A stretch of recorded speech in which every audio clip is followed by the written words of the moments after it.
நடிகர் விஜயின் அரசியல் கட்சியான தமிழக வெற்றிக் கழகத்தின் சார்பில் இன்று அதாவது மார்ச் 7ஆம் தேதி மகளிர் தின கொண்டாட்டம் நடைபெற்றது. இந்த கொண்டாட்டம் மாமல்லபுரத்தில் நடைபெற்றது. இதில் தமிழக வெற்றிக் கழகத்தினுடைய மகளிர் அணியைச் சேர்ந்தவர்கள் பலரும் கலந்து கொண்டனர். இந்த மகளிர் தின கொண்டாட்டம் இன்று நடைபெற்ற வேளையில் இது தொடர்பாக இயக்குனரும் நடிகருமான அமீர் தெரிவித்துள்ள கருத்து பலரது கவனத்தை ஈர்த்துள்ளது.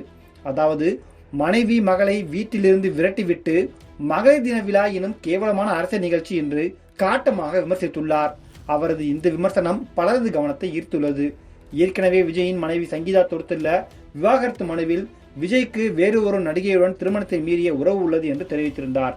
மேலும் விஜய் தன்னை பொருளாதார ரீதியாக தனிமைப்படுத்தினார், வீட்டில் எனக்கான உரிமைகளை தடுத்தார் என்றெல்லாம் குறிப்பிட்டிருந்தார். இப்படி இருக்கையில் விஜயின் தமிழக வெற்றிக் கழகம் சார்பில் நடைபெற்ற இந்த மகளிர் தின கொண்டாட்டம் தொடர்பாக அமீர் மட்டுமல்லாது நெட்டிசன்கள் பலரும் கடுமையாக விமர்சித்து வருகிறார்கள். இயக்குனர் அமீரை பொறுத்தவரையில் திராவிட கட்சிகளுக்கு, குறிப்பாக திமுகவுக்கு தொடர்ந்து ஆதரவை தெரிவித்து வந்தவர். அதே நேரத்தில் அவர்கள் தரப்பில் விமர்சனமும் மாற்று கருத்து இருந்தாலும் அதை நேரடியாக விமர்சிக்கும் திரைக்கலைஞர் மட்டுமல்லாது தெளிவான அரசியல் புரிதல் கொண்டவரும் கூட. இப்படி இருக்கையில் நடிகர் விஜயின் தனிப்பட்ட வாழ்க்கை நடவடிக்கைகளும் அவரது கட்சி நடவடிக்கைகளும் பெரும் பேசுபொருளாகவே மாறியுள்ளது. அதுவும் சங்கீதா அளித்த விவாகரத்து மனு வெளியான பின்னர் நடிகை த்ரிஷாவை அழைத்துக் கொண்டு திருமண விழாவில் கலந்து கொண்டது பெரும் பேசுபொருளாக மாறியது. இப்படி இருக்கையில் அவரது கட்சி சார்பில் நடைபெற்ற மகளிர் தின கொண்டாட்டத்தை இயக்குனர் அமீர் கடுமையாக விமர்சித்துள்ளார். அதேபோல் நடிகரும் இயக்குனருமான சமுத்திரக்கனியும் த்ரிஷாவுடன் விஜய் வந்தது குறித்து செம டென்ஷன் ஆகியிருக்கிறார். நேற்று ஐஸ்வர்யா ரஜினிகாந்தினுடைய அடுத்த திரைப்படமான டெக்ஸ்லா பட பூஜையில் கலந்து கொண்டு விட்டு இயக்குனர் பாலா மற்றும் ஆர்வி உதயகுமாரிடம் இது குறித்து பேசிக் கொண்டிருந்தார்.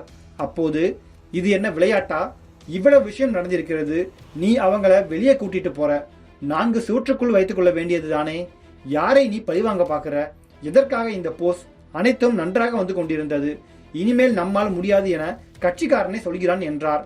அதை இயக்குனர் பாலா சைலண்டாக கேட்டுக்கொண்டிருந்தார். இந்த வீடியோ தற்போது சோசியல் மீடியாவில் சென்சேஷனல் ஆகியிருக்கிறது. திரைத்துறைக்குள்ளேயே விஜயை இப்படி கழுவி ஊற்ற ஆரம்பித்திருக்கிறார்களே என மேற்கொண்டு சோகமடைந்திருக்கிறார்கள் தவிக தொண்டர்கள். முன்னதாக விஜய் அரசியலுக்கு வந்தபோது அதை மனதார பாராட்டி வரவேற்றவர்களில் சமுத்திரக்கனியும் ஒருவர் என்பது குறிப்பிடத்தக்கது.